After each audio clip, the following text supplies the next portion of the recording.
Baik, bismillahirrahmanirrahim. Assalamualaikum warahmatullahi wabarakatuh.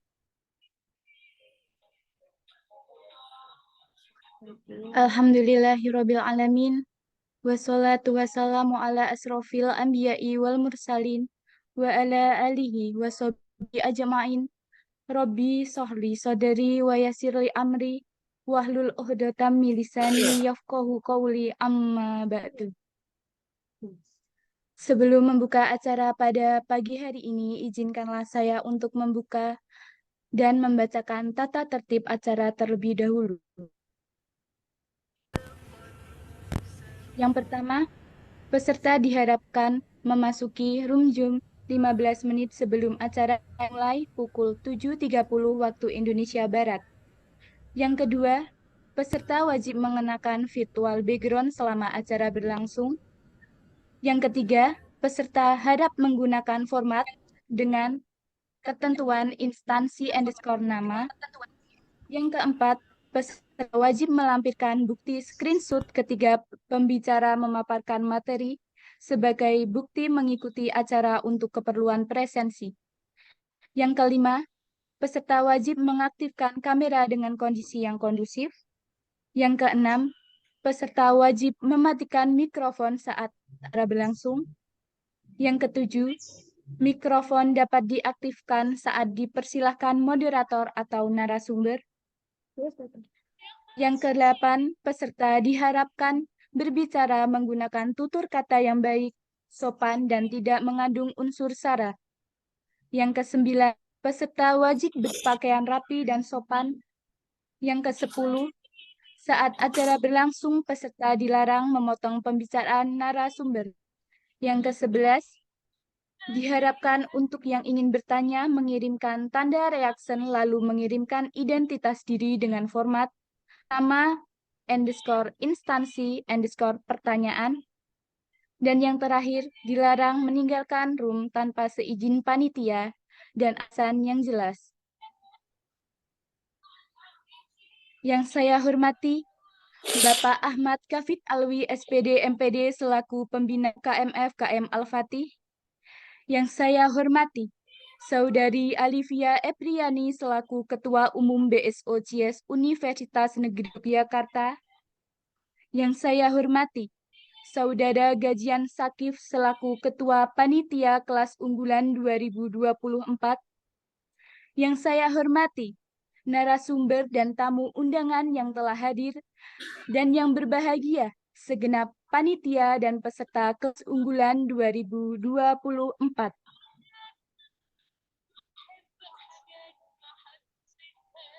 Puji syukur, marilah kita panjatkan atas kehadirat Allah Subhanahu wa Ta'ala yang telah melimpahkan rahmat, taufik, hidayah, dan inayahnya kepada kita semua, sehingga kita dapat hadir dalam forum yang sama, yaitu Kelas Unggulan Perdana tahun 2024 dengan keadaan sehat tanpa ada halangan suatu apapun. Tak lupa, sholawat serta salam senantiasa kita junjukkan kepada Nabi Agung Muhammad Sallallahu Alaihi Wasallam beserta keluarganya, sahabatnya, dan para pengikutnya yang insya Allah istiqomah hingga akhir zaman. Dan mudah-mudahan kita semua mendapatkan syafaatnya di yaumul akhir nanti. Amin, amin, Allahumma amin. Sebelum memasuki acara selanjutnya, perkenankanlah saya memperkenalkan diri terlebih dahulu. Saya Friska Aulia Ratnaningrum selaku Master of Ceremony dalam acara Kelas Unggulan tahun 2024 yang mengangkat tema Explore Yourself, It's Time to Shine. Selanjutnya saya akan membacakan susunan acara pada hari ini. Acara yang pertama yaitu pembukaan. Acara yang kedua yaitu tilawah. Acara yang ketiga yaitu menyanyikan lagu Indonesia Raya dan Mars Vose. Acara yang keempat yakni sambutan-sambutan. Acara yang kelima yaitu materi yang pertama dilanjutkan dengan sesi tanya-jawab. Acara yang ketujuh yaitu pengumuman dilanjutkan dengan sesi tanya-jawab. Acara yang kesembilan yaitu materi kedua dilanjutkan dengan sesi tanya-jawab. Acara yang ke-11 yaitu dokumentasi dan acara yang terakhir yaitu penutup.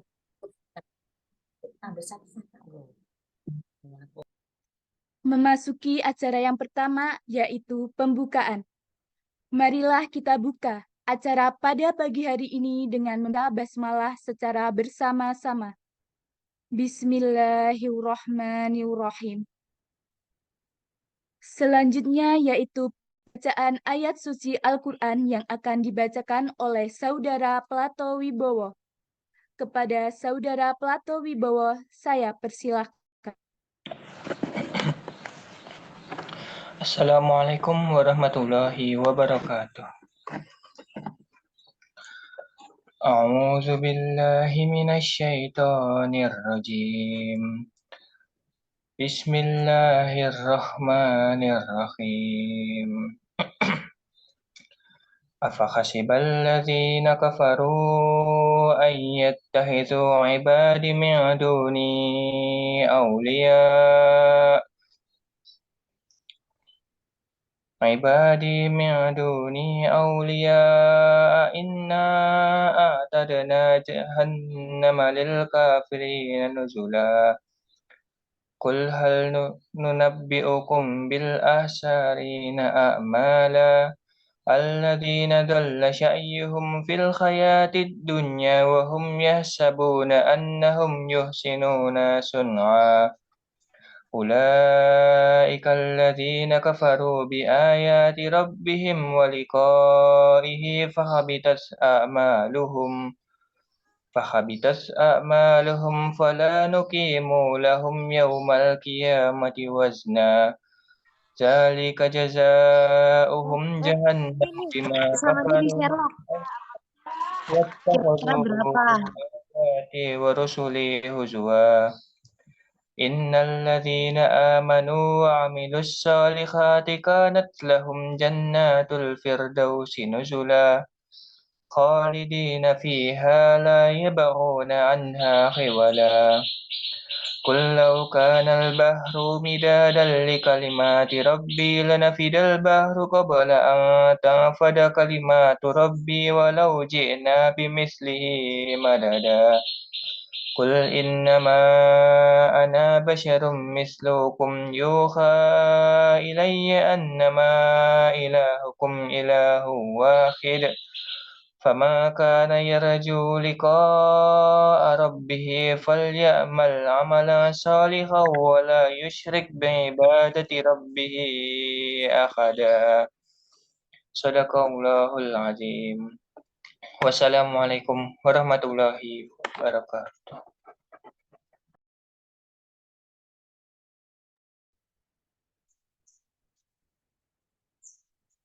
Shadaqallahul Adzim. Terima kasih kepada Saudara Plato Wibowo yang telah membacakan ayat suci Al-Quran. Semoga baik yang membaca maupun yang mendengarkannya mendapatkan pahala dari Allah Subhanahu wa Ta'ala. Dan semoga dengan pembacaan ayat suci Al-Quran tadi dapat mendatangkan keberkahan dan memperlancar berjalannya acara ini tanpa ada suatu halangan apapun. Amin, amin, ya robbal alamin. Acara yang kedua yaitu menyanyikan lagu kebangsaan Indonesia Raya, dilanjutkan dengan Mars Vose.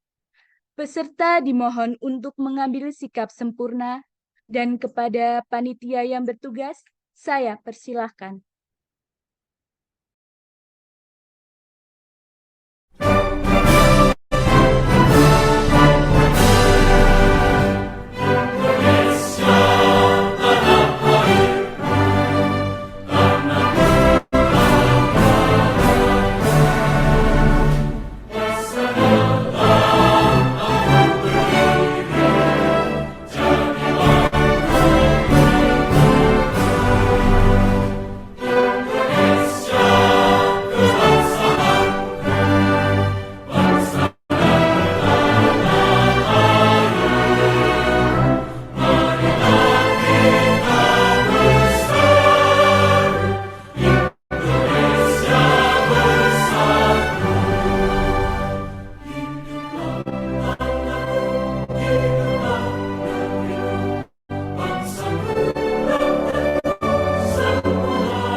Ekonom cerdas, hei ekonom robbani, mari mandiri kembangkan potensi.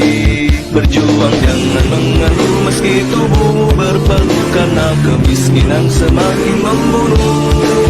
Bertransaksi adil, tinggalkan latih budaya, yakinlah ekonomi Islam kan jaya. Yakinlah ekonomi Islam kan jaya. Bangkitlah, bangkitlah pemuda mulia, bersatu padu lintasi khatulistiwa. Majulah hei ekonom robbani, bisa mari sembuhkan ekonomi dunia. Berbagi sesama untuk nuraninya, yakin ekonomi Islam kan jaya. Berbagi sesama untuk nuraninya, yakin ekonomi Islam kan jaya. Ha ha ha ha ha ha ha ha.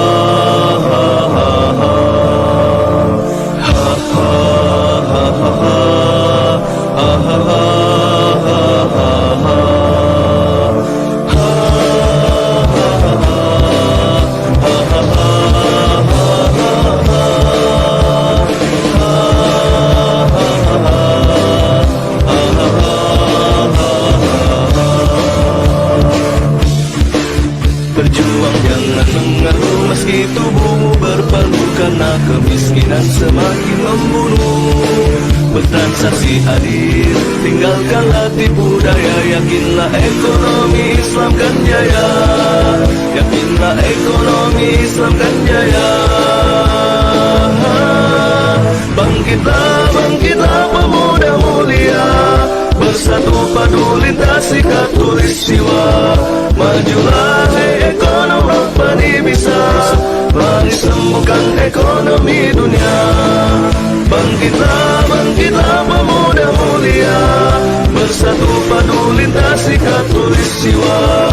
Majulah hei ekonom robbani, bisa mari sembuhkan ekonomi dunia. Berbagi sesama untuk nuraninya, yakin ekonomi Islam kan jaya. Berbagi sesama untuk nuraninya, yakin ekonomi Islam kan jaya. Ekonom muda, hei ekonom robbani.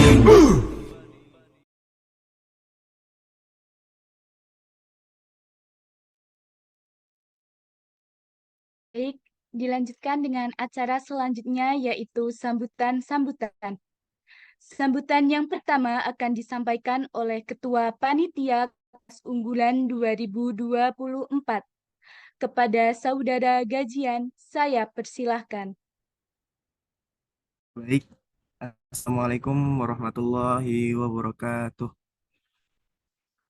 Alhamdulillah, alhamdulillahi wa kafa, wassalatu wassalamu ala afil anbiya'i wal mustafa, Sayyidina Muhammadin wa ala alihi wa sahbihi wa salim amma ba'd. Salam sejahtera untuk kita semua.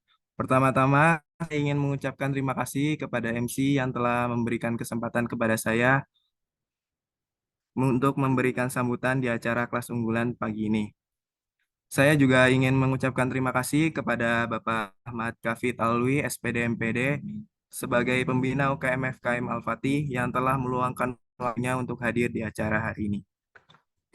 Tidak lupa terima kasih kepada Mbak Livia Ipriani, selaku Ketua Umum BSOC UNY, serta kepada seluruh panitia dan peserta yang turut serta dalam acara ini.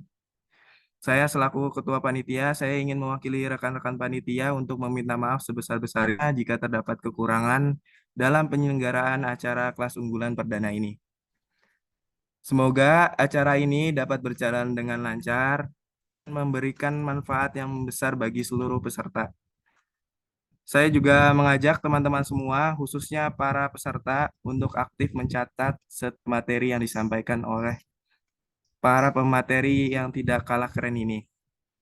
Demikian sambutan dari saya. Kurang lebihnya mohon maaf. Syukron hadamini. Terima kasih atas perhatiannya. Syukron hadamini. Wassallallahu ala sayyidina Muhammadin wa ala alihi wa sahbihi wa salim. Wassalamualaikum warahmatullahi wabarakatuh.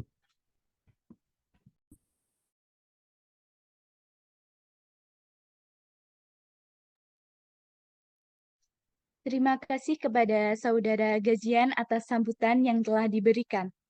Sambutan selanjutnya akan disampaikan oleh Ketua Umum BSO CIES Universitas Negeri Yogyakarta. Kepada Saudari Alivia Ebriani, saya silahkan. Baik, bismillahirrahmanirrahim.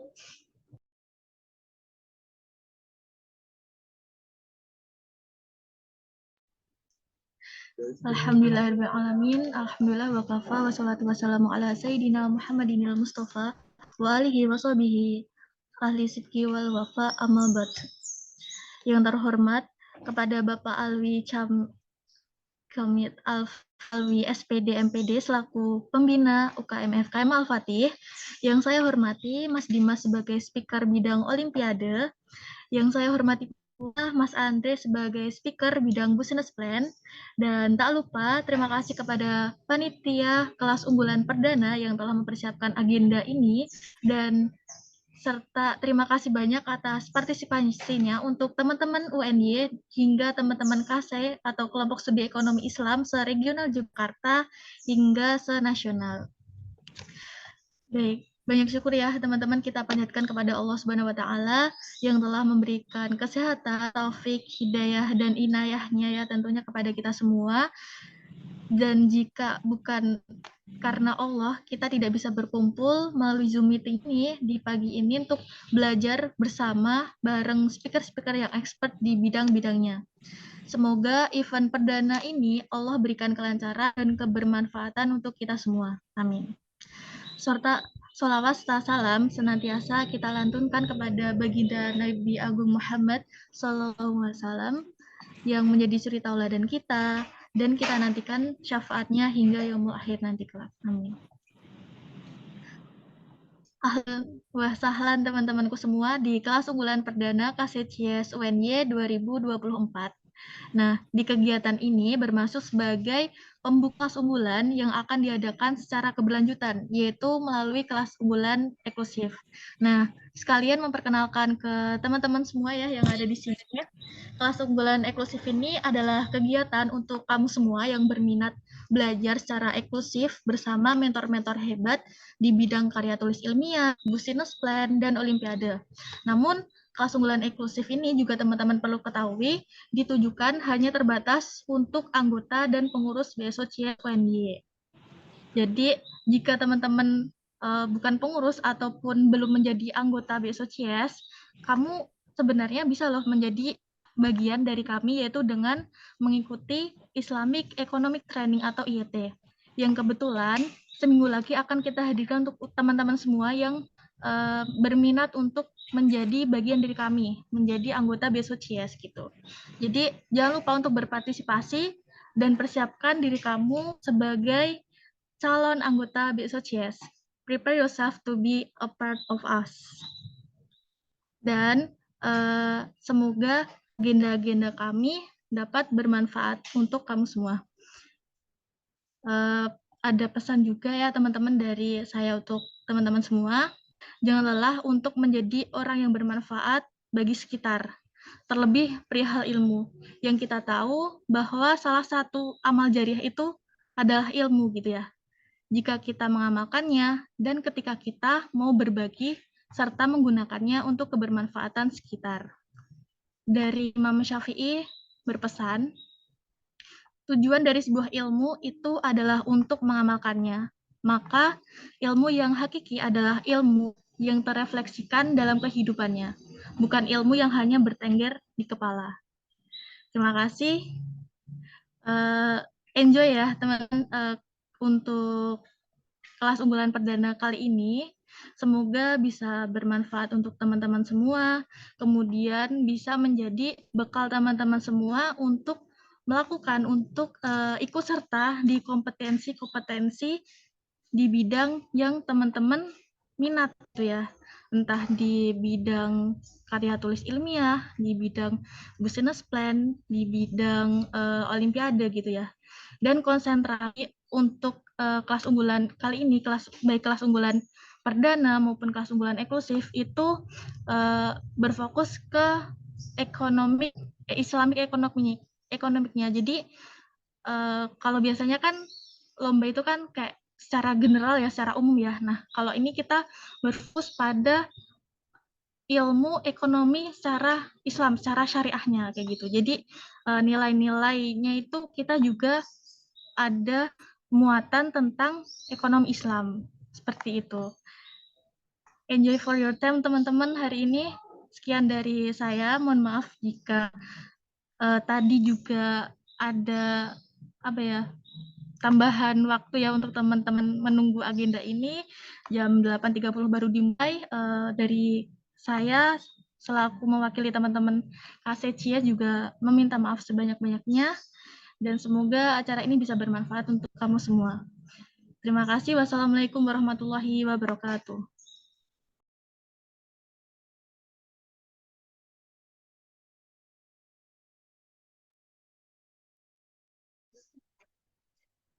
Terima kasih kepada Saudari Alivia atas sambutan yang telah diberikan. Sambutan selanjutnya akan disampaikan oleh Bapak Ahmad Kafid Alwi, SPD MPD selaku Pembina UKM FKM Al-Fatih. Pada Bapak Ahmad Kafid Alwi, SPD MPD, saya persilahkan. Baik, berhubung Bapak Ahmad Kafid Alwi tidak dapat hadir dalam tengah-tengah acara ini, maka akan dilanjutkan dengan acara selanjutnya. Baik teman-teman, untuk acara selanjutnya yaitu pemaparan materi. Pada sesi pemaparan materi kali ini akan disamai oleh Kak Andre Putra Arta yang prestasinya sangat luar biasa sekali nih teman-teman, khususnya dalam bidang bisnis plan. Namun sebelumnya perkenankanlah saya untuk membacakan CV dari Kak Andre terlebih dahulu.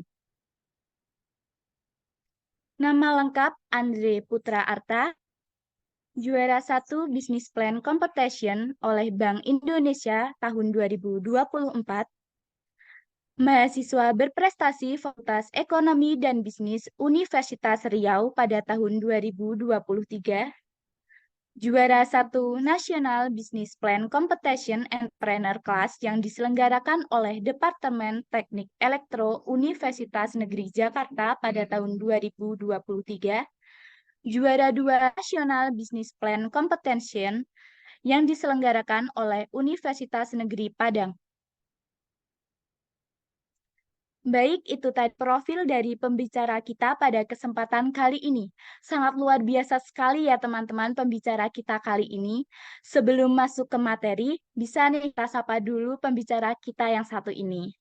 Assalamualaikum Kak Andre. Waalaikumsalam.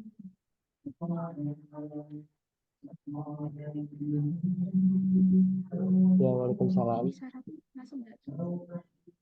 Suaranya terdengar? Apa kabarnya nih Kak Andre? Alhamdulillah, baik. Tapi lapar. Alhamdulillah. Alhamdulillah kalau baik ya kabarnya Kak Andre. Langsung saja ya Kak Andre, karena sepertinya nih teman-teman udah nggak sabar lagi untuk mendengarkan materi dari Kak Andre. Bagi teman-teman dapat menyiapkan alat tulisnya karena pastinya akan banyak sekali poin-poin penting yang akan disampaikan oleh Kak Andre sendiri. Baik, kepada Kak Andre, waktu dan tempat saya persilahkan. Oke, terima kasih ya kepada moderator. Saya izin share screen ya.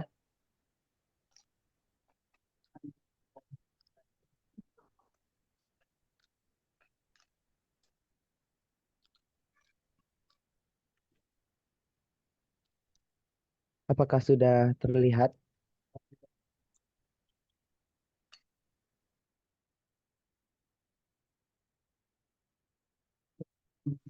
Sudah, Kak. Oh, sudah ya. Baik, bismillahirrahmanirrahim. Assalamualaikum warahmatullahi wabarakatuh. Alhamdulillah, alhamdulillahirabbil alamin. Wassalatu wassalamu ala asyrafil anbiya'i wal mursalin wa ala alihi washabihi ajma'in. Allahumma shalli wa sallim wa barik ala sayyidina Muhammad wa ala ali sayyidina Muhammad. Baik, yang saya hormati Ketua Umum BSOC yaitu Alif. Ini merupakan teman saya sendiri ya, waktu di perlombaan KASA Event yang dilaksanakan oleh Universitas Riau. Berjumpa lagi bersama Kak Alif dan semuanya yang saya hormati yang tidak dapat saya sebutkan satu persatu. Sebelumnya, tak kenal maka tak sayang, maka perkenalkan saya Andre Putra Arta. Dan seperti yang dijelaskan oleh moderator tadi, saya berasal dari Universitas Riau. Jurusan saya yaitu manajemen. Dan untuk angkatan saya sama dengan Kak Alif. Sebelumnya kalau ada yang lebih tua dari saya, izin ya untuk mempresentasikan dan memberikan ilmu saya. Baiklah, seperti yang dijelaskan oleh moderator tadi bahwasanya pada kali ini saya akan menjelaskan tentang business plan competition. Nah, sebenarnya apa sih business plan competition itu? Nah, sama-sama kita ketahui bahwasanya business plan competition itu adalah suatu kompetisi di mana para peserta ini akan disuruh untuk membuat, mengembangkan, menyusun sebuah rencana bisnis. Nah, lalu mereka akan mempresentasikannya kepada juri-juri yang tentunya juri-juri yang hebat lah nantinya setelah kita presentasi. Dan juri itu sebenarnya kalau presentasi itu bukan hanya sekedar menilai, tapi terkadang juri itu akan memberikan arahan dan juga memberikan gambaran bagaimana suatu usaha kita ke depannya. Nah, itulah kenapa dan itulah apa yang dimaksud dengan business plan. Dan kenapa kita harus mengikuti lomba business plan? Karena kalau kita mempelajari tentang bisnis, tentunya setelah kita tamat kuliah itu, kita itu tidak terpaku untuk mencari sebuah pekerjaan yang umum. Tapi bisa saja kita setelah kuliah kita itu memiliki minat atau memiliki pengalaman tentang bisnis. Dan tentunya kita kenapa harus bekerja? Lebih baik kita membuat suatu bisnis dan menjadi bos di dalam suatu usaha kita sendiri. Nah, itulah alasan saya kenapa saya selalu mengikuti lomba bisnis karena sesuai dengan jurusan saya juga kan jurusan manajemen, apalagi fokus saya itu strategi bisnis. Nah, inilah kenapa saya harus selalu mengikuti lomba-lomba bisnis plan. Nah, ada sebuah quotes yang mengatakan bahwasanya keberhasilan itu tidak akan datang dengan sendirinya, tetapi dengan tekad, kerja keras, dan tekun, kita dapat mencapai prestasi yang luar biasa. Setiap langkah kecil yang kita ambil menuju tujuan kita adalah investasi dalam kesuksesan masa depan. Jadikan setiap tantangan sebagai peluang untuk tumbuh dan berkembang, karena kesuksesan adalah hasil dari keberanian untuk terus berusaha dan tidak pernah menyerah. Nah, saya sebagai pemateri ya hari ini menyarankanlah kepada teman-teman atau kakak-kakak atau adik-adik yang ada di Zoom meeting ini untuk selalulah untuk berusaha mencari prestasi dan lain-lainnya. Karena kalau kita hanya fokus untuk kuliah saja, itu tidak akan menambah pengalaman kita. Tentu kita harus mencari prestasi dan juga mengikuti organisasi-organisasi. Nah, ini merupakan prestasi-prestasi saya, namun ada juga beberapa yang tidak saya cantumkan. Dan sebenarnya ini merupakan ekonomi Islam ya. Kalau saya selalu mengikuti lomba PPC konvensional, tapi adalah beberapa saya mengikuti lomba-lomba yang ekonomi Islam juga. Nah, tanpa baiklah langsung saja lah untuk membuat sebuah bisnis itu tentunya kita harus membentuk tim terlebih dahulu. Ada 3 hal yang saya perhatikan dalam membuat sebuah tim. Karena berdasarkan pengalaman saya, untuk membuat sebuah tim ini sangat krusial ya. Karena kalau kita salah dalam memilih tim, tentu itu akan berdampak terhadap uh, kemajuan kita. Karena kalau semuanya itu diserahkan kepada satu orang saja, tentu itu tidak akan membuahkan hasil yang kita inginkan. Tapi kalau kita membuat sebuah tim dengan teamwork yang baik, tentu itu akan membuahkan hasil yang sangat baik pula tentunya.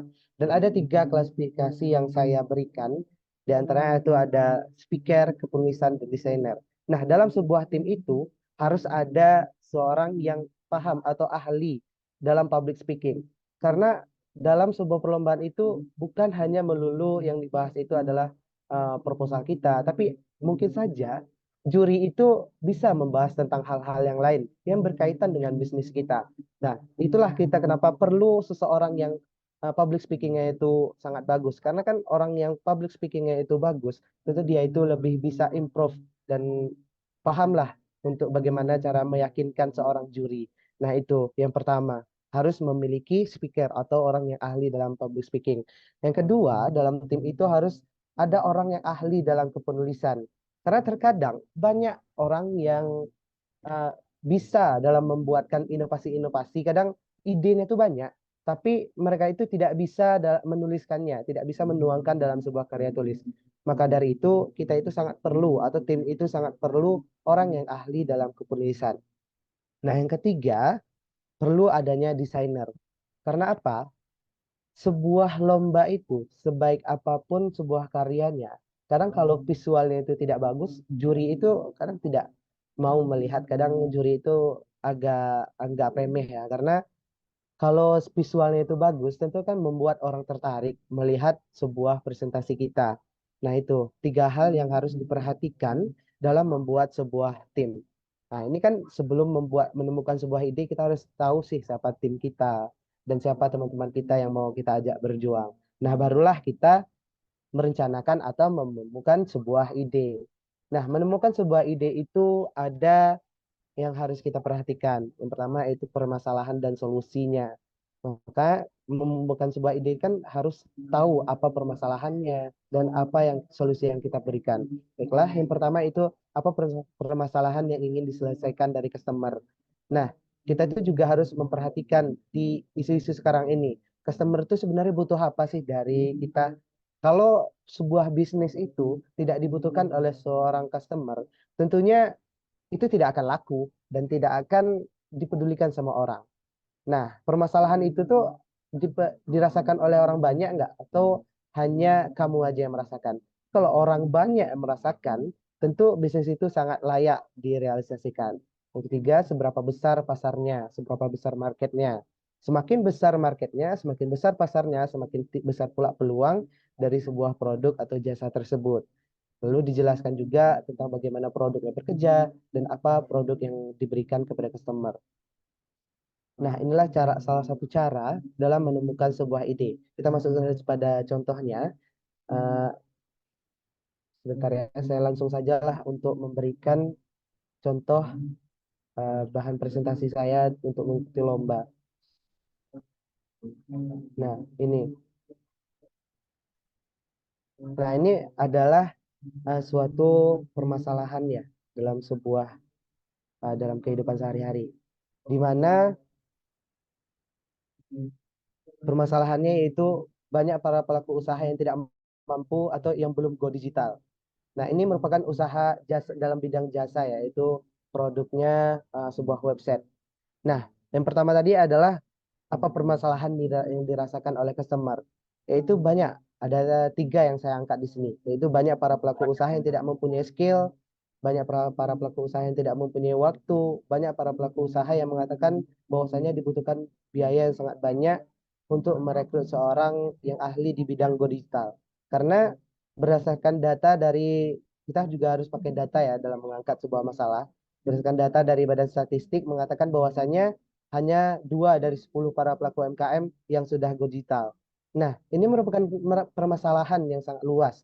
Karena saat ini berdasarkan perkembangan teknologi, tentunya kan kita harus mengikuti perkembangan teknologi juga. Para UMKM dalam berdagang juga harus mengikuti perkembangan teknologi juga.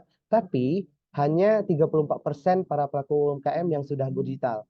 Artinya apa? 2 dari 10 para pelaku UMKM yang belum go digital. Nah, ini kan merupakan permasalahan.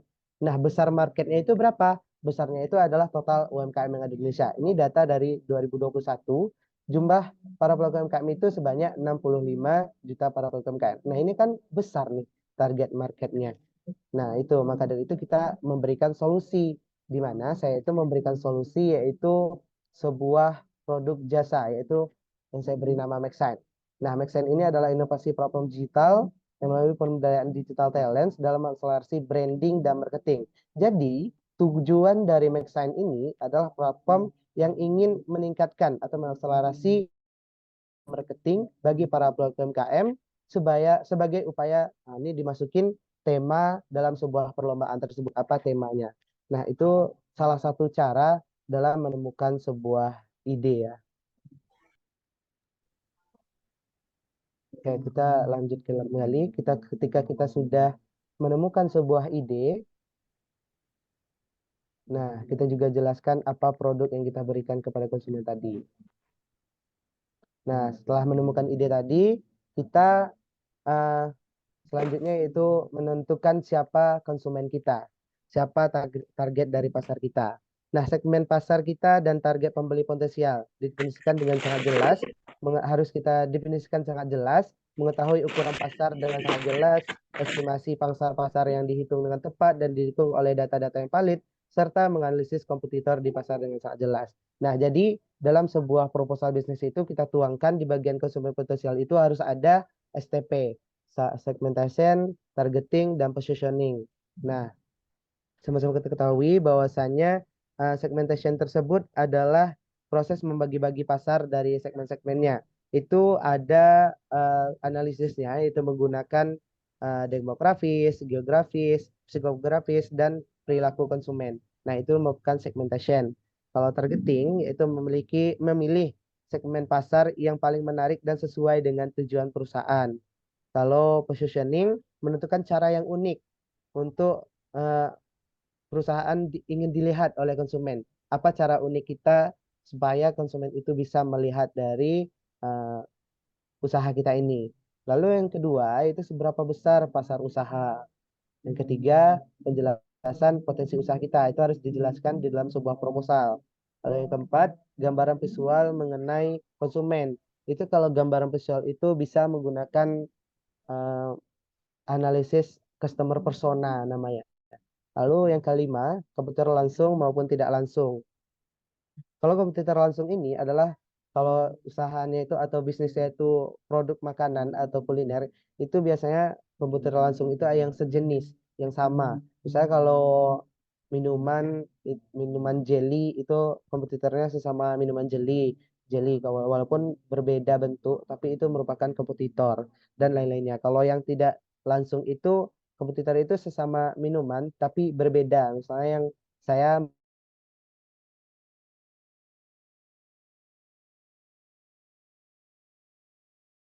sesama minuman gitu. Selanjutnya itu perbandingan usaha dengan kompetitor usaha-usaha yang sejenis. Nah, ini merupakan uh, bagian konsumen potensial yang harus ada di dalam sebuah proposal. Nah, jika kita masuki ke dalam contoh, nah, saya akan perlihatkan contohnya dalam sebuah bisnis yang saya ikutin kemarin. Nah,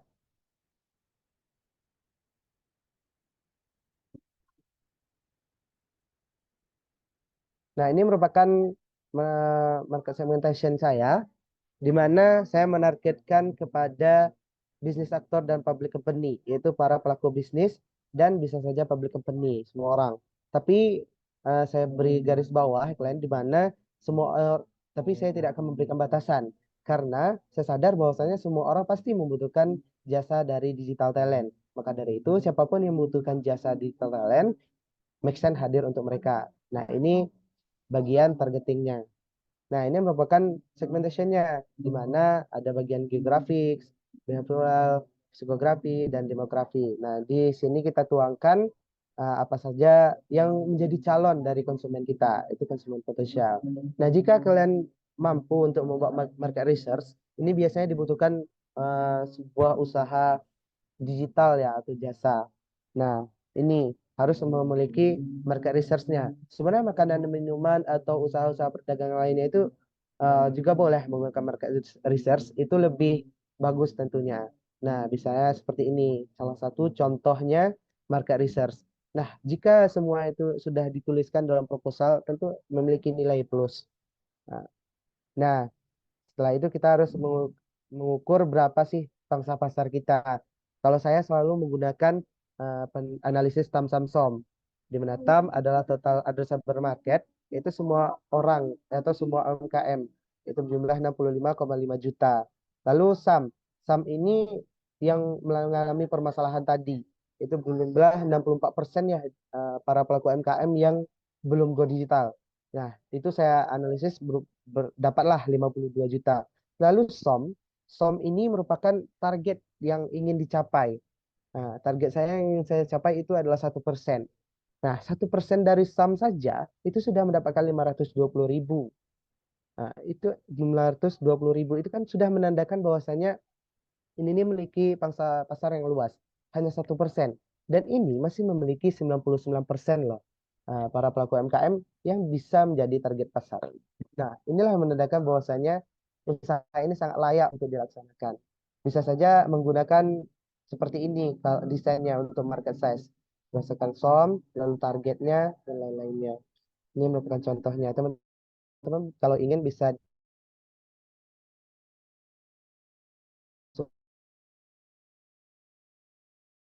konsumen potensial.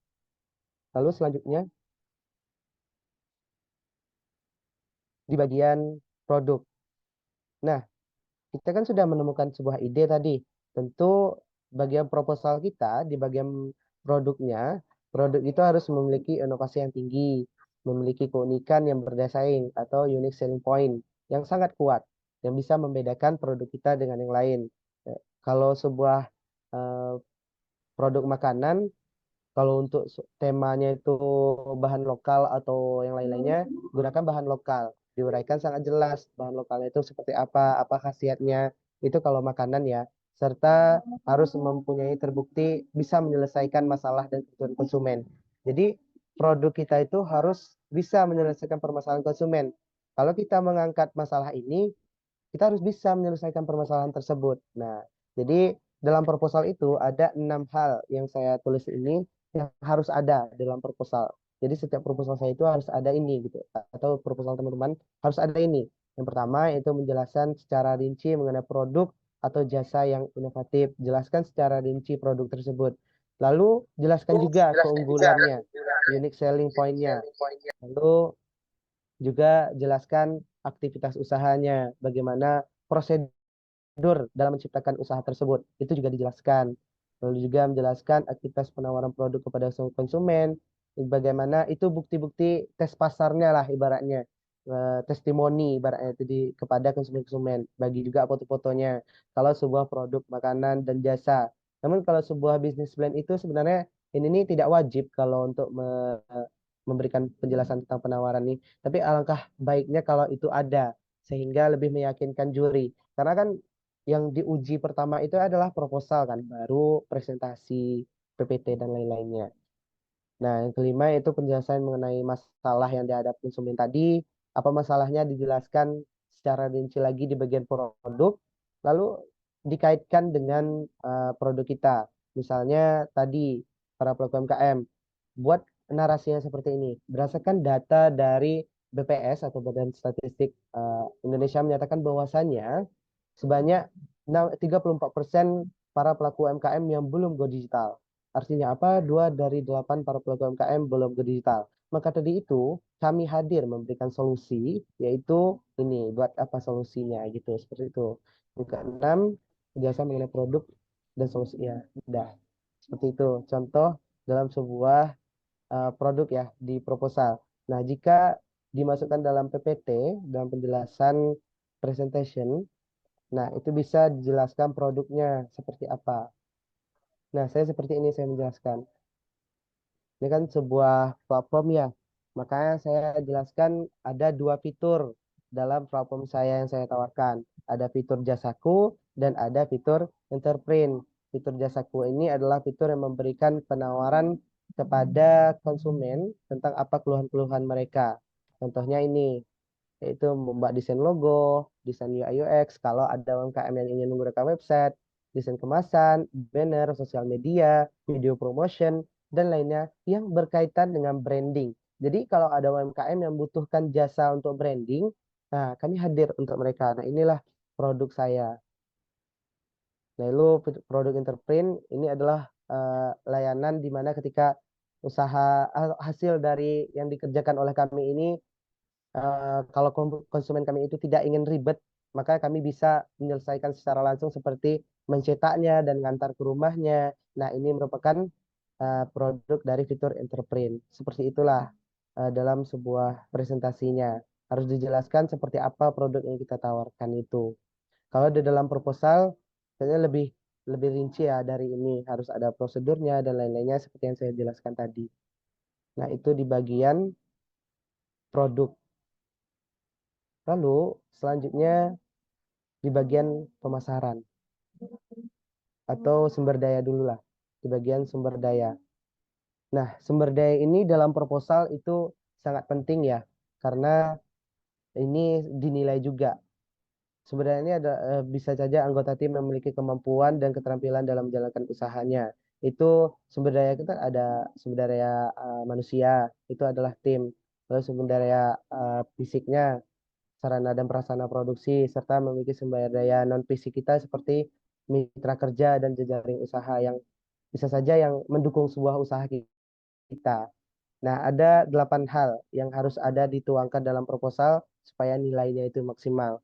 Yang pertama itu adalah profil anggota tim yang meliputi keahlian serta pengalamannya. Misalnya, saya selaku CEO dalam sebuah bisnis ini, tentunya saya itu berasal dari jurusan manajemen dan lain-lainnya. Pengalaman saya itu juga sering bisa memimpin lah, ada pengalaman leadership dan lain-lainnya. Itu dijelaskan apa pengalaman-pengalaman seorang CEO. Begitu juga dengan seorang CFO. Kalau CFO itu kan lebih baik itu berasal dari jurusan akuntansi gitu. Biar juri itu lebih yakin dengan kita. Lalu selanjutnya yang kedua, penjelasan secara rinci mengenai tanggung jawabnya masing-masing. Saya selaku CEO, apa tugas CEO itu? Jelaskan. Nah, apa tugas CFO, apa tugas CMO, yaitu Chief Marketing Office. Nah, itu dijelaskan apa tugas-tugas mereka. Jelaskan dalam sebuah proposal tersebut.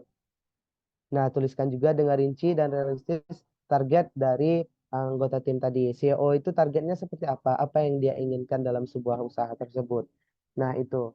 Nah, kalau membuat ini, lebih baiknya juga agak kan dalam sebuah proposal itu ada kadang panitia ada memberikan batasan proposal misalnya ada 20 halaman dan lain-lainnya. Nah, kita bisa nuangkannya dalam sebuah visual aja, didesain aja dalam sebuah gambar, itu didesain aja apa eh, dia selaku apa dan jelaskan juga gitu. Biar lebih hemat tempat lah biasanya.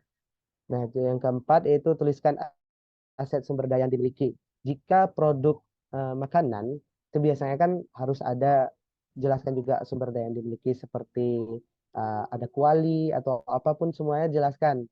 Kalau produk dari produk website itu jelaskan ada komputer, ada mouse, ada dan lain-lain. Jelaskan juga kalau kita memiliki itu dalam sebuah usaha. Nah, itu dalam membuat sebuah proposal. Dan yang kelima, tuliskan juga kegunaannya. Laptop tadi apa kegunaannya dalam bisnis website kita tadi, bisnis platform digital tadi. Yang keenam, memiliki mitra kerja. Nah, mitra kerja ini harus dimiliki. Seperti kalau saya contohnya punya saya itu ya, platform digital itu kan seperti desain ya, lebih ke desain. Nah, mitra itu kan seperti usaha-usaha printing, seperti memprint spanduk dan lain-lainnya. Nah, itu kan merupakan mitra. Jadi dituliskan saja rencana mitra kita itu siapa. Nah, itu dituangkan dalam sebuah proposal. Yang ketujuh, jejaring usaha. Yang kedelapan, komunitas. Ini tidak wajib, tapi kalau ada itu lebih bagus juga. Nah, yang wajib itu profil anggota tim, lalu performanya masing-masing dijelaskan, asetnya, dan juga mitra. Itu sangat penting ya. Tiga ini harus ada di dalam sumber daya. Biasanya dalam sebuah proposal bisnis atau perlombaan competition tuh diminta sumber dayanya ini. Nah, selanjutnya yaitu pemasaran.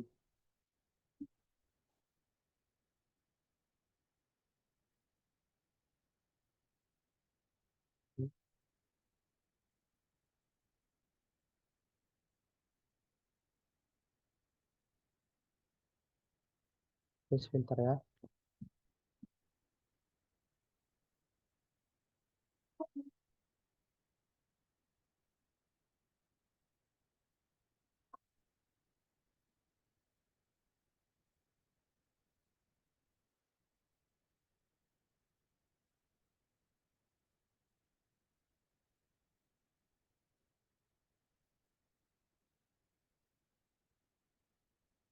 Apakah masih terlihat?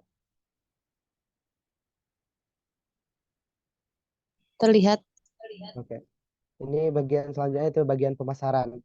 Nah, strategi pemasaran, saluran distribusi, promosi, dan hubungan pelanggan usaha dideskripsikan dengan sangat jelas dan dilengkapi dengan data pendukung.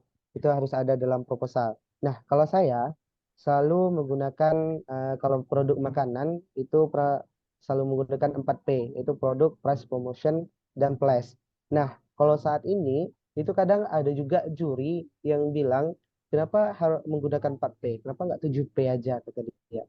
Terkadang itu kan juri menguji. Sebenarnya 4P aja itu sudah cukup kalau produk makanan. Cuma kalau produk website dan platform itu harus 7P.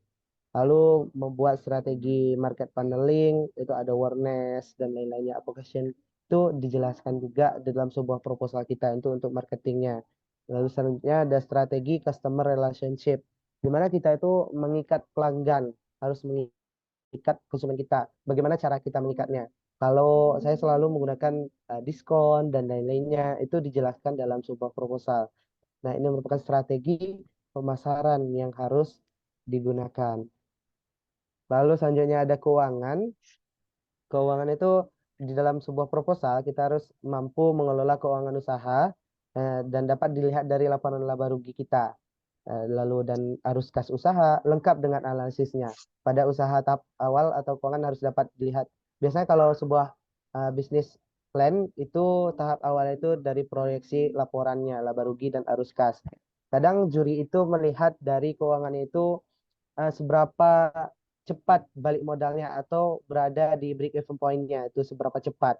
Nah, ada 6 hal yang kadang saya masukin yang harus dimasukin dalam sebuah proposal, yaitu sumber pendapatan usaha. Misalnya kalau dalam ekonomi Islam itu dari mana modal-modalnya, itu secara apa akadnya. Nah, itu dimasukin, itu misalnya mudharabah kah atau akad apakah, itu dimasukin ke dalam proposalnya. Lalu ada laporan laba rugi, laporan arus kas, analisis penjualan, analisis pengeluaran, juga analisis BEP, ROI, dan sebagainya. Kalau untuk break even point, ini saya tuh ada Excel-nya, ada Excel yang menjelaskan atau yang merincikan hal itu. Jadi kalau teman-teman yang ingin memiliki Excel-nya ini juga bisa minta sama saya. Jadi dalam Excel-nya itu hanya menuliskan produk apa bahan-bahannya apa saja dan target kita konsumen kita itu targetnya berapa. Nah, itu tinggal dituangkan dalam Excel itu mudah jadi. Nah, ini keuangan. Langsung saja kita masuk contohnya, lanjutin contoh yang tadi ya.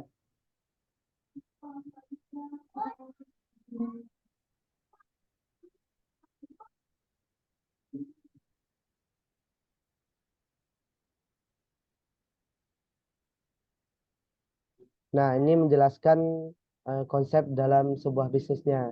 Dijelaskan konsepnya itu bagaimana produk itu bekerja. Nah, ini saya buatkan dalam sebuah diagram alur. Dan juga selanjutnya itu revenue-nya kita dapatkan fee-nya itu berapa dimasukkan ke dalam sebuah presentasi atau bisnisnya. Nah, ini revenue stream, berapa keuangan yang didapat dalam sebuah usaha tersebut.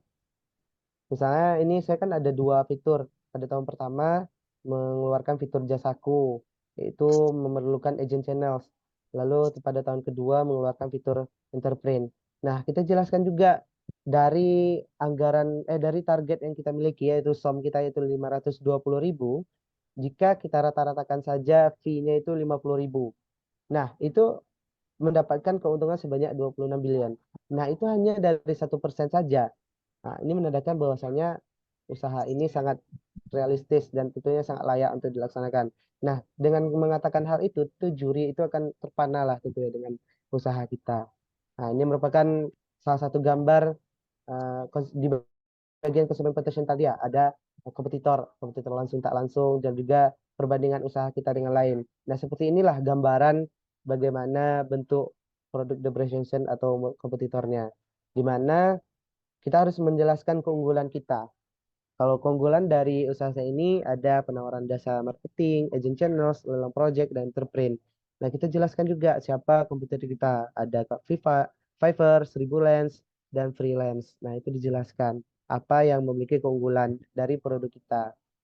Nah, ini strategi. Nah, tadi kan saya menjelaskan 4P, 7P. Nah, kalau ini ada juga strategi lain lagi, yaitu go to market strategy, GTM. Nah, GTM itu terdiri dari business objective, events, extend, dan market channel. Sebenarnya lebih luas lagi ini dibandingkan 4P dan 7P tadi.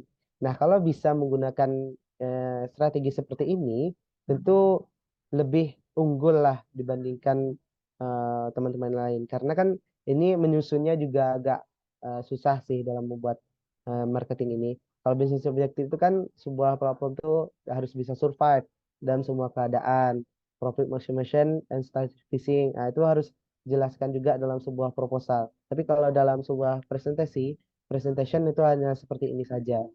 Begitulah kalau dalam sebuah strategi marketingnya. Ada events, extend, dan market channel. Lalu, nah ini maksud saya dalam sebuah keuangannya. Ntar saya lihatkan Excel yang saya miliki itu.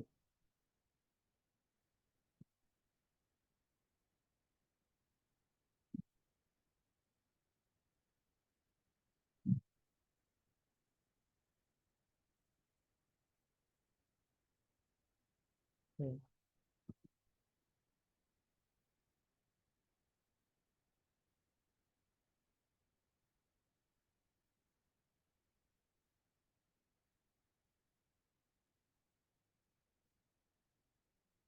Nah, untuk menyusun keuangan itu, teman-teman hanya kalau mau seperti Excel saya ini saja. Nah, apakah sudah terlihat? Seperti sudah. Nah, ini produknya lain lagi. Ini produknya apa? Safar nama. Untuk produk tour pada jemaah haji dan umroh. Nah, saya itu sering menggunakan Excel ini saja kalau dalam keuangan.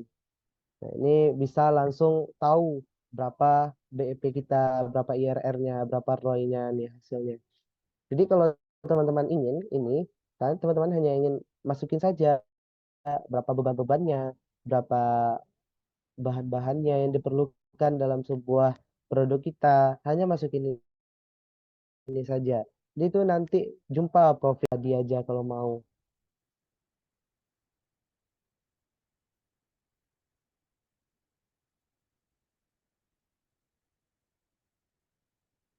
Oke, akhir udah bisa.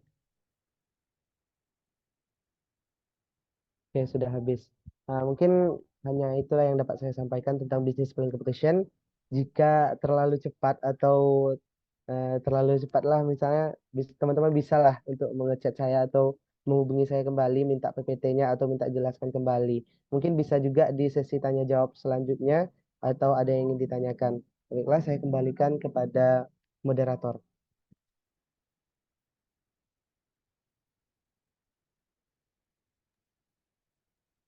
Terima kasih kepada Kak Andre yang telah memaparkan materi tentang bisnis plan. Sangat seru sekali ya teman-teman tadi pemaparan dari Kak Andre. Sedikit mengulas apa yang tadi Kak Andre sampaikan, yaitu tentang bisnis plan competition, yaitu kompetisi di mana peserta diminta membuat atau menyusun perencanaan bisnis, kemudian mempresentasikannya. Nah, hal-hal yang perlu diperhatikan dalam mengikuti bisnis plan, yaitu menentukan konsumen potensial, produk, sumber daya, pemasaran, dan maupun keuangan. Baik, dari materi yang sudah disampaikan dari Kak Andri tadi, bagi teman-teman yang ingin bertanya dapat raise hand terlebih dahulu, kemudian open mic, atau dituliskan di kolom chat ya teman-teman. Jadi dipersilahkan kepada teman-teman yang ingin bertanya.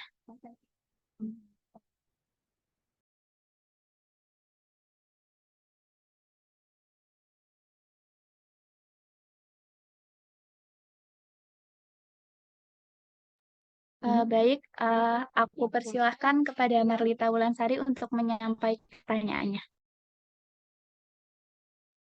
Baik, bismillahirrahmanirrahim. Assalamualaikum warahmatullahi wabarakatuh. Sebelumnya, jazakallah khair untuk Kak Andre atas ilmu yang telah diberikan. Masya Allah, keren banget. Banyak banget insight penting dan baru yang udah Wulan dapetinnya. Jadi di sini Wulan izin bertanya terkait dengan analisis keuangannya, Mas. Nah, jadi di analisis keuangannya nanti kan tentu saja banyak banget yang perlu kita analisis dari proyeksi 5 tahun ke depan, cash flow, atau bahkan BEP dan lain-lainnya. Nah, di sini Wulan ini izin bertanya terkait dengan yang disampaikan saat presentasi agar meyakinkan juri nanti itu bahwa usaha kita tuh layak dijalankan, itu yang perlu di highlight. Apakah nanti bagian laba ruginya atau benefit tidak, mungkin kita tampilkan dari saya. Terima kasih. Assalamualaikum warahmatullahi wabarakatuh. Baik, terima kasih Marlita akan atas pertanyaan yang telah disampaikan. Dari Kak Andre ini mau langsung dijawab atau ditampung terlebih dahulu? Sepertinya tampung terlebih dahulu aja lah ya. Mana tahu pertanyaannya sama. Baik. Selanjutnya saya persilakan kepada Zaki Ramli untuk memaparkan pertanyaannya. Terima kasih Mas Andri dan MC atas kesempatannya. Saya izin bertanya. Tadi kan yang di highlight sama Mas Andri kan unique selling point-nya itu tuh unique selling point dari bisnis plan itu mencakup apa aja? Apakah hanya menjawab dari permasalahan yang terjadi di Indonesia atau punya itu unik? Terus pertanyaan kedua, biasanya kalau mengikuti kompetisi bisnis plan itu kita kalah sama eh, tim yang menjalani bahkan sampai sudah menjalani bisnisnya. Itu padahal nama kompetisi itu bisnis plan. Kita sering kalahnya itu karena tim yang udah langsung menjalani. Itu menurut Mas Andre bagaimana cara strategi untuk meyakinkan dewan juri sedangkan dengan kompetitor lain itu sudah menjalankannya.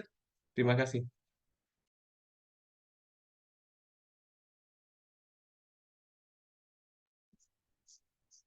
Baik, selanjutnya ada pertanyaan di kolom chat ya, Kak Andre. Nah, izin membacakannya atas nama Andri Putra Arta dari Agribisnis Institut Teknologi Sawit Indonesia. Izin tanya Kak Andre, boleh bertanya terkait apa yang harus kita sampaikan ke juri bahwa bisnis kita akan keberlanjutan bukan hanya untuk lomba saja. Dan kedua, bagaimana rumus TAM, SAM, dan SOM. Seperti itu. Baik, langsung jawab aja ya. Mungkin yang bertanya tadi kalau ada yang ingin ditanyakan lagi, interaction action aja ya. Langsung tanya aja. Atau apa? Oke. Yang pertama tadi hal yang harus di highlight ya dalam keuangan. Jadi kalau itu ada dua hal. Kalau dalam proposal itu semua harus di highlight, itu semua harus diterapkan. Itu harus bagus lah ibaratnya. Itu kalau mengikuti lomba ekonomi Islam, ini Kak Alif ini pasti tahu banget nih. Itu harus sesuai dengan akadnya, akad apa yang harus kita gunakan. Itu kalau ekonomi Islam. Kalau ekonomi, saya kan selalu ikut yang konvensional, jadi tidak mempedulikan akad-akad. Jadi kan kita harus mempedulikan hanya di bagian laba rugi, arus kas, juga di bagian cash flow-nya. Berapa sih, berapa tahun sebenarnya keuangan itu balik modal.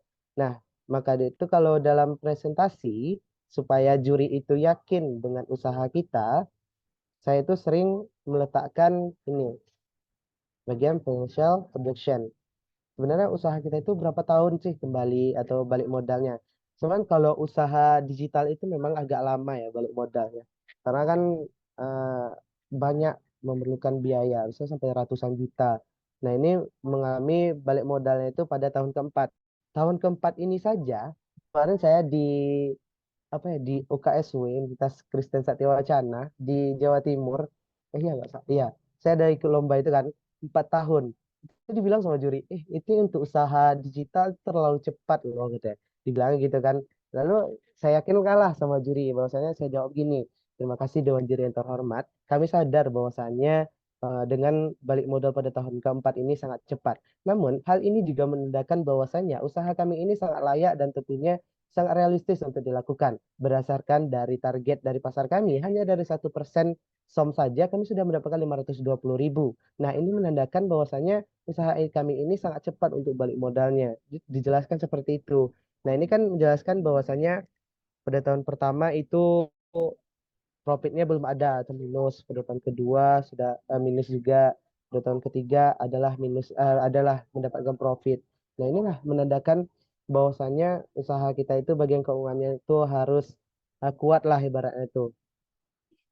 Nah, dalam proposal itu semuanya harus dijelaskan ya, harus dimasukin seperti yang saya paparkan tadi, yang saya jelaskan tadi, ada 6 hal yang saya jelaskan tadi. Mungkin bisalah diminta nanti PPT-nya atau saya share ya PPT-nya. Nah, selanjutnya yaitu unique selling. Sebenarnya untuk unique selling ini memang harus sesuatu hal yang memecahkan permasalahan dari suatu konsumen, permasalahan konsumen. Misalnya saya ada membuat suatu produk makanan nih. Produk makanannya itu rendang yang dibuat dari sayur-sayuran. Nah, permasalahannya itu kan rendang itu sama-sama kita ketahui itu berasal dari daging ya. Daging itu memiliki kolesterol, lemak yang sangat tinggi. Nah, ini kan suatu masalah bagi orang yang ingin makan rendang, tapi dia memiliki kadar kolesterol yang tinggi. Nah, itu kan masalah. Nah, maka itu saya hadir memberikan solusi di mana rendang ini dibuat dari sayur-sayuran. Sayurnya itu yaitu sayur pakis. Nah, ini kan baru permasalahannya, menyelesaikan permasalahannya. Nah, unique selling-nya itu kita tuh menjelaskan apa keunggulan dari sayur pakis tadi. Misalnya pakis itu kaya akan vitamin, kaya akan serat dan lain-lainnya. Dan hal ini juga mampu untuk mengganti posisi daging tersebut. Nah, inilah unique selling-nya dan lain-lainnya. Kalau dalam sebuah produk jasa atau platform website bisnis kepada mereka. Misalnya seperti punya saya tadi, keunggulannya itu bisa memiliki agent channels.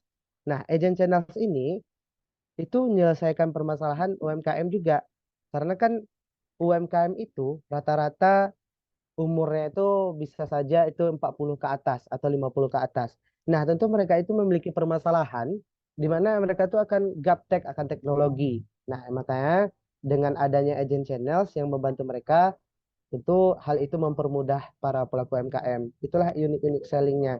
Mungkin unique selling ini lebih baiknya lagi dan lebih bagusnya itu of the box. Itu ibaratnya itu juri itu tidak tahu kalau kita tuh menawarkan ini gitu. Nah, itu unique selling yang tertinggi lah menurut saya. Jadi juri itu tak terbaca lah, misalnya membaca proposal ini, ini apa ya selanjutnya, apa ya ide mereka. Nah, itu adalah ide yang sangat bagus kalau menurut saya gitu. Selanjutnya, eh, lawan yang sulit itu adalah orang yang sudah menjalankan usaha. Ya, sebenarnya itu tuh bumerang loh bagi mereka yang membawa sebuah bisnis yang sudah berjalan. Karena kan berdasarkan lomba itu, bisnis plan itu kan rencana bisnis, bukan bisnis yang sudah jalan. Kalau bisnis yang sudah jalan itu ada lagi lombanya, namanya bisnis running. Itu lomba beda lombanya. Jadi kalau mereka membawa bisnis yang misalnya sudah berjalan 1 tahun atau sudah berjalan setengah tahun, itu yang lain bisa apa loh bisa komplain kepada kepada panitia bahwasanya ini nih tidak sesuai lagi dengan peraturan, tidak sesuai lagi dengan buklet yang ada. Jadi itu bisa menjadi bumerang loh bagi mereka. Dan juga kalau membawa produk yang sudah ada itu sebenarnya itu tak terlalu lawan yang susah karena kita juga bisa meyakinkan juri kalau usaha kita itu lebih bagus dari mereka. Mungkin itu kalau bagian melawan tim-tim yang sudah jalan tuh ya. Nggak usah takut. Malahan kita harus bangga kalau malah kita bisa komplain lah, bisa menjatuhkan mereka jadinya gitu. Lalu pertanyaan dari Mas Andri. Andri ini kembaran saya nih. Jadi pertanyaan Andri ini adalah apa yang harus kita sampaikan kepada dewan juri bahwa bisnis kita keberlanjutan bukan hanya untuk lomba. Oh ya, saya tadi ada lupa menjelaskan di bagian ada pengembangan usaha namanya. Bagaimana rencana pengembangan usaha. Nah, biasanya saya itu tuangkan dalam bentuk roadmap. Nah, seperti ini Mas Andri saya buat. Pada tahun pertama aku melakukan starting point dan lain-lainnya. Nah, inilah gambaran rencana pengembangan usaha yang harus dibuat sebuah rencana bisnis. Ini wajib ada dalam proposal karena kita harus meyakinkan juri bahwasanya usaha kita ini tahu bagaimana kelanjutannya, step-stepnya itu bagaimana. Lalu juri itu kadang ada juga mereka itu yang tidak peduli dengan ini. Mereka bilang kan sebenarnya apa sih kelanjutan kalian ini, apa yang kalian inginkan gitu. Nah, jawabannya itu harus gini. Terima kasih Dewan Juri yang terhormat. Rencana kami ke depannya, jika kami memenangkan perlombaan ini, gitu bilang, jika memenangkan perlombaan ini, kami akan merealisasikan usaha ini dan akan melanjutkan membuat sebuah ide ini. Kalau kami kan platform nih, buat sebuah website. Sebenarnya membuat website itu kan sangat mahal. Kalau menang lomba misalnya itu hanya 3 juta atau 5 juta, tentu kan belum bisa membuat website yang sesungguhnya yang seperti kami masukkan ke dalam anggaran. Jadi kami bilang kepada Dewan Juri yang terhormat bahwasanya setelah mengadakan perlombaan ini, jika kami menang, kami akan mengukur usaha kami ini dan melakukan tes pasar terlebih dahulu dengan cara menyebarkan secara sosial media dengan platform-platform yang gratis terlebih dahulu gitu. Sehingga kalau usaha kami ini sangat jalan dan sangat diminati oleh konsumen kami, maka kami akan melanjutkannya sesuai dengan roadmap yang telah kami rencanakan. Nah, itu cara meyakinkan juri bahwasannya usaha kita ini bukan hanya sekedar ikut-ikut lomba saja. Bahkan juri itu lebih ingin kita itu ada rencana untuk membuat usaha gitu. Kita tuh harus highlightkan, harus tekankan kepada juri kalau kita tuh ingin loh membuat ini gitu. Lalu pertanyaan selanjutnya, bagaimana rumus tam-sam-som? Nah, rumus tam-sam-som ini itu tergantung permasalahannya. Kalau target pasar kita menyelesaikan permasalahan UMKM, tentu total addressable itu adalah para pelaku UMKM. Jadi yang tidak UMKM kan tidak bisa jadi target pasar kita. Nah, itu TAM. Kalau produk makanan, itu kan luas, bisa seluruh Indonesia, bisa dunia, dan lain-lainnya. Karena kan semua orang butuh SAM. Kita kecilkan lagi. SAM ini yang paling-paling minimal yang bisa kita capai.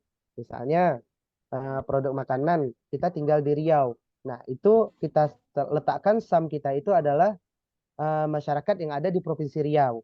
Lalu kita kecilkan lagi di SOM, Serviceable Obtainable Market. Kita kecilkan lagi target yang sebenarnya yang cocok dengan produk kita. So, produk makanan tadi, yang cocoknya itu adalah umur 20 sampai 55 tahun. Karena apa? Karena di usia tersebut sudah mulai peduli dengan kesehatannya, sudah mulai peduli dengan makanan-makanan yang sehat. Nah, itu untuk somnya. Seperti itulah caranya menentukan tam-sam-som. Bisa dari permasalahannya dan juga bisa dari produk yang kita tawarkan. Kalau produk yang kita tawarkan itu luas, general, berarti tam kita itu bisa luas. Kalau target kita itu terfokus pada satu titik, berarti tam kita harus fokus pada satu titik. Seperti itu ya, Andri, Zaki, dan yang lainnya. Siapa tadi yang satu? Lupa.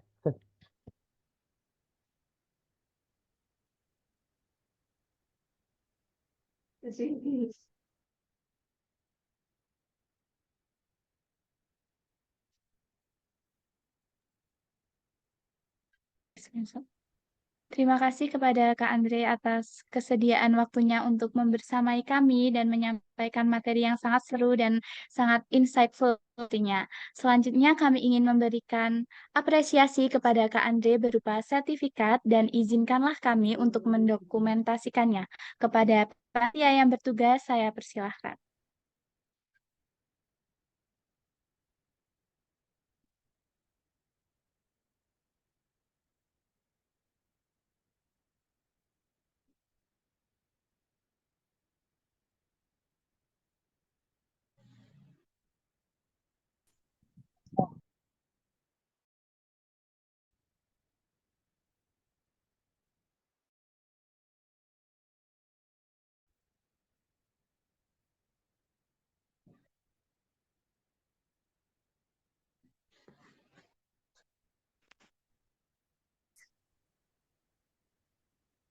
Baik, apakah sudah siap? Saya hitungan ketiga ya. 1, 2, 3.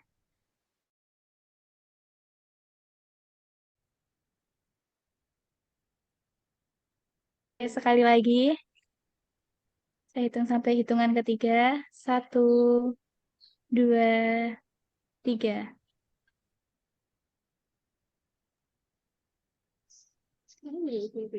Baik, sekali lagi saya sampaikan terima kasih kepada Kak Andre. Semoga dengan materi yang telah disampaikan dapat menambah ilmu bagi kita semuanya. Kepada Kak Andre, apabila terdapat kepentingan lain, saya persilakan untuk meninggalkan Zoom meeting. Terima kasih, Kak. Oke, sama-sama. Terima kasih juga ya. Lanjut.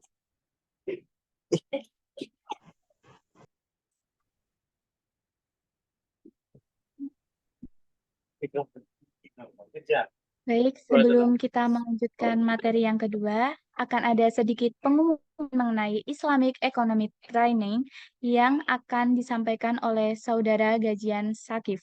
Kepada Saudara Gajian, dipersilahkan. Baik, terima kasih kepada MC yang telah menempatkan waktunya kepada saya untuk memberikan materi. Assalamualaikum warahmatullahi wabarakatuh. Alhamdulillah, alhamdulillah wassalatu wassalamu ala asrafil anbiya'i wal mustafa sayyidina Muhammadin wa ala alihi washabihi ajmain amma ba'd. Baik, langsung aja ya. Izin menyampaikan terkait YT itu apa. Jadi sebelum adanya YT itu ada yang namanya DI. DI itu turunan proker dari FOSAI. Tapi kita ganti namanya jadi IET. Kemudian DI ini apa? DI ini kepanjangan dari Diklat Ekonomi Islam. Perihal pelatihan ekonomi Islam. Namun di dalamnya termuat penjelasan mengenai kekasehan. Kemudian terkait kefosean, yang dimana ini nanti bakal menjadi gerbang pertama masuknya anggota menjadi anggota FOSEI. Gitu. Jadi kalau ada yang nanya gimana sih biar jadi bagian dari FOSEI, biar jadi bagian di kadernya FOSEI itu gimana? Itu join DI yang sekarang namanya jadi IET, Islamic Economic Training. Dan untuk pengurusnya yang belum ikut DI atau IET, perkaderan pertama FOSEI itu dari teman-teman harus wajib ikut. Terus untuk IET sendiri juga membantu membentuk generasi Rabbani yang progresif dan berintegritas dalam implementasi nilai ekonomi syariah. Untuk benefitnya sendiri itu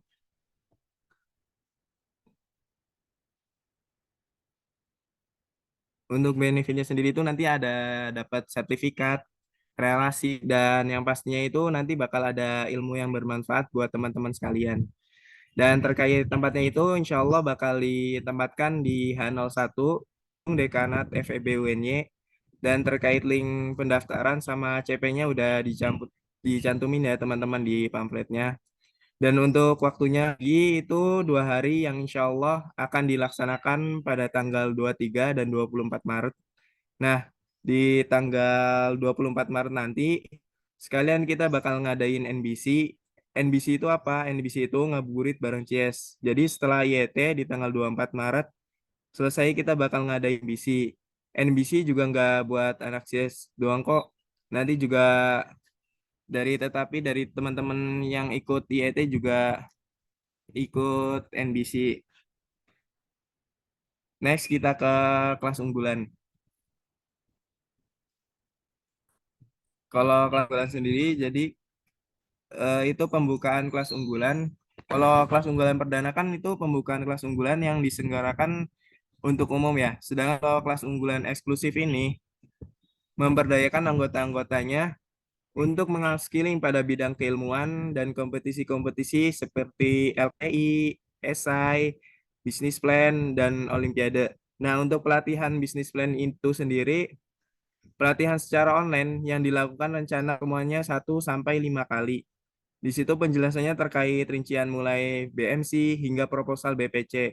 Selama pertemuan diberikan jarak 1-3 hari antar pertemuan untuk peserta melakukan proses pembuatan BMC atau proposal bersama timnya masing-masing. Terus ada edukasi Olimpiade ini nanti cari referensinya di e-book untuk dipelajari. Terkait kegiatannya juga secara online untuk simulasi mengerjakan soal Olimpik itu ada sesi pengisian semifinal sama final. Kemudian di sini ada kelas riset. Kelas riset sendiri nanti bakal diadakan pada tanggal 1 Mei, 5 Mei, 9 Mei, 13 Mei, sama 19 Mei. Kemudian di sini juga ada pelatihan bisnis plan, itu bakal diadain di tanggal 2 Mei, 6 Mei, 10 Mei, 14 Mei, dan yang terakhir itu ada di 17 Mei. Terakhir itu ada edukasi Olimpiade bakal dilaksanain pada tanggal 3 Mei, 7 Mei, 11 Mei, sama 15 Mei. Untuk ketentuannya dari teman-teman itu harus mengikuti EET tadi, terus juga dari mahasiswa UNY angkatan 2022 dan 2023. Teknisnya itu nanti akan ada webinar nasional untuk opening class yang diadakan saat ini. Kemudian bakal ada pembentukan tim lomba untuk Temnilek, dan Temilnas yang akan dibina melalui pelatihan P, Olim, dan riset. Nanti kita juga bakalan nge-share informasi perihal kompetisi-kompetisi, dan untuk teman-teman dari CS dapat mengikuti berbagai kompetisi di luar Temnilek dan Temilnas. Nah, nanti akan ada database anggota-anggota yang berprestasi, dan kemudian dari kita akan di-upload. Oke, sekian dari saya, sekian dari pemaparan dari saya. Kurang lebihnya mohon maaf. Saya lanjutkan kembali. Terima kasih. Baik, terima kasih kepada saudara Gajian yang telah memberikan pengumuman yang sangat bermanfaat. Bagi teman yang ingin bertanya mengenai pengumuman tersebut dapat raise hand terlebih dahulu, kemudian open mic, atau dituliskan di kolom chat ya teman-teman. Saya persilahkan kepada teman yang ingin bertanya.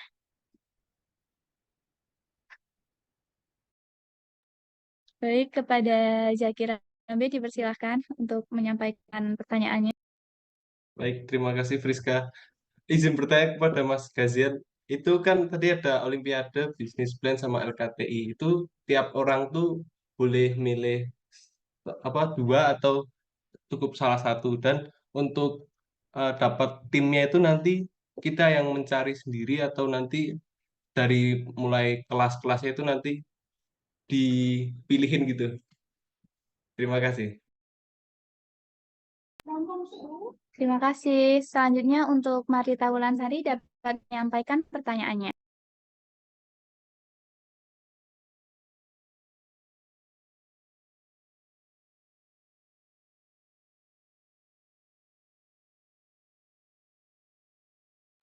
Baik, terima kasih atas kesempatan yang telah diberikan. Di sini saya izin bertanya. Nah, kemarin kan, ya tahun kemarin itu saya sudah mengikuti IET. Nah, apakah kita ikut lagi atau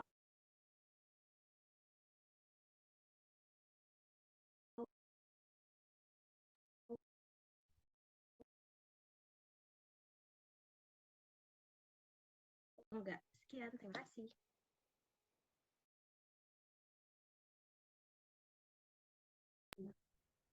Baik, terima kasih Ulan. Mohon maaf Ulan, tadi pertanyaannya bisa dikirim di kolom chat gitu. Boleh?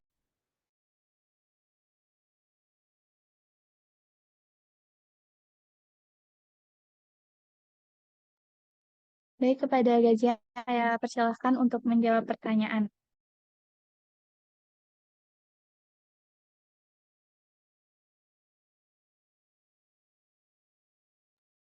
Baik, aku izin ngejawab pertanyaan dari Mas Zaki Rambe ya.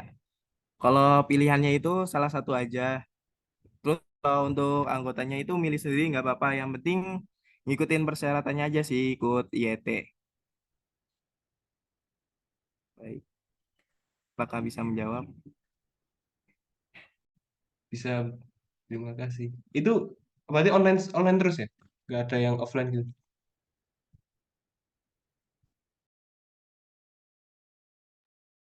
Iya, online. Oke, siap. Terima kasih Mas Dosi.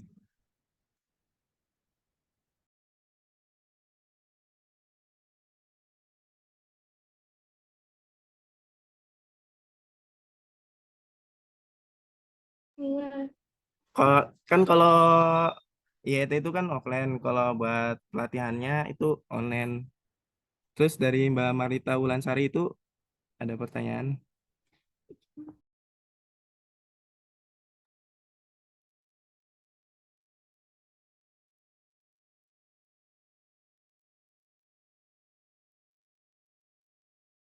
Pertanyaannya berada di kolom chat Gajian. Membacakan dari Marita Wulansari izin bertanya, kalau kita sudah ikut tahun lalu, apakah kita wajib ikut IET lagi? Sekian, terima kasih.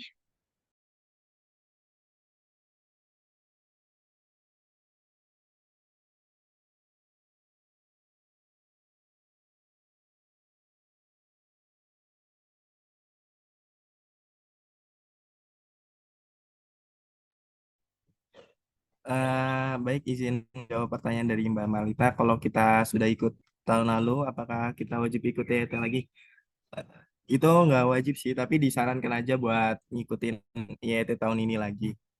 Tapi bisa banget kok kalau misalnya ngikutin Olimpiade kayak BP segala macem. Baik, terima kasih sudah menjawab. Apakah ada yang ingin bertanya lagi terkait IET sama kelas unggulan eksklusif?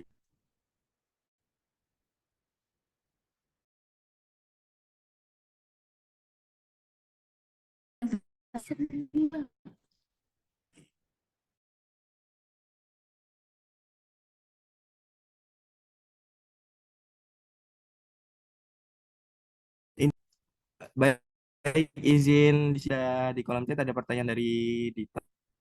Dari diksi ini izin bertanya, IET itu sejenis tes untuk masuk bidang lomba atau suatu rangkaian seminar.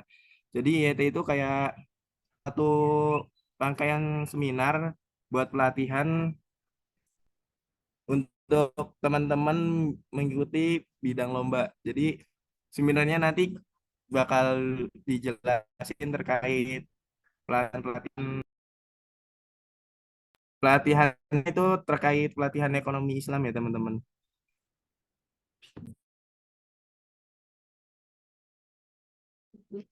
Baik, dari Mas Eko Putro Trihartanto, ada yang ingin ditanyakan? Baik, sebelumnya Bismillahirrahmanirrahim. Assalamualaikum warahmatullahi wabarakatuh. Sebelumnya saya izin bertanya nih kepada Mas Gazian gitu ya terkait dengan IET sendiri gitu ya. Nah, di situ kan di pamflet itu kan tidak ada anu ya Mas, apa namanya biaya pendaftaran atau HTM-nya gitu ya. Mungkin bisa dijelaskan nih Mas Gazian. Nah, ngabuburitnya itu sistemnya gimana gitu ya terkait dengan ngabuburit karena kan kalau IET sendiri itu kan kalau di pamflet ya berdasarkan pamflet itu kan tidak ada HTM atau apa gitu.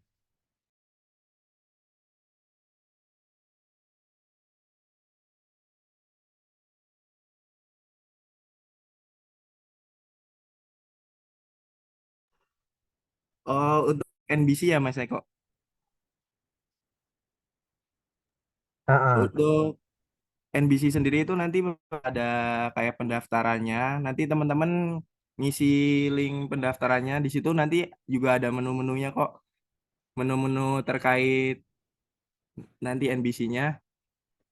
Terus untuk HTM-nya nanti insya Allah nyusul. Dari teman-teman bisa milih nanti juga. oh berarti untuk yang hari pertama yang itu kan IET itu kan ada 2 hari kan ya Mas Gazian, ya Nggih. kan? Ya jadi yang pertama itu kan di tadi di mana? Pak? Di Hanol berapa tadi itu, terus sama yang di eh, gravitasi itu. Nah itu kan berarti kan kalau di situ berarti kalau kita hanya mengikuti yang awal saja nggak ikut yang hari kedua atau ngabuburit bareng Cias itu gimana Mas? Apakah nanti tetap akan lolos IET ataukah gimana?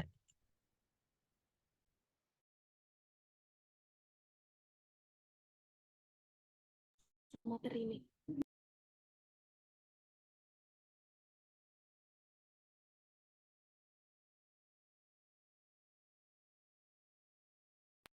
Kalau untuk syarat kelolosannya itu 75% Mas Eko mengikuti IET.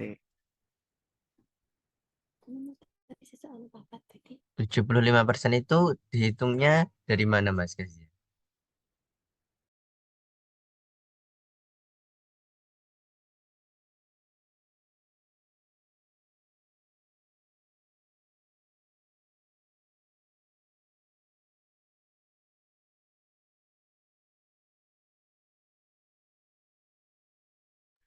Oh, terkait ini 4 materi Mas Eko. Jadi paling tidak 3 materinya nanti diwajibkan buat ikut. Itu udah termasuk 75% kok. Oh, oke oke. Terima kasih Mas Gazian. Sama-sama Mas Eko.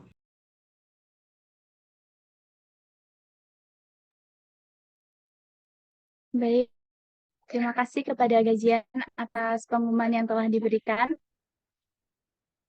Oh, terdapat satu lagi, mohon maaf. Kepada Rizka Damayanti, saya persilakan untuk mengajukan pertanyaannya. Sebelumnya, terima kasih. Sebelumnya perkenalkan saya Rizka dari pengurus JIES. Ingin menambahkan dari pertanyaan Dita.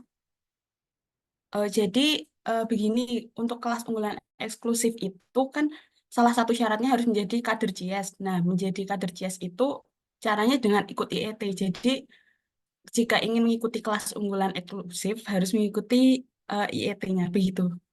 Terima kasih.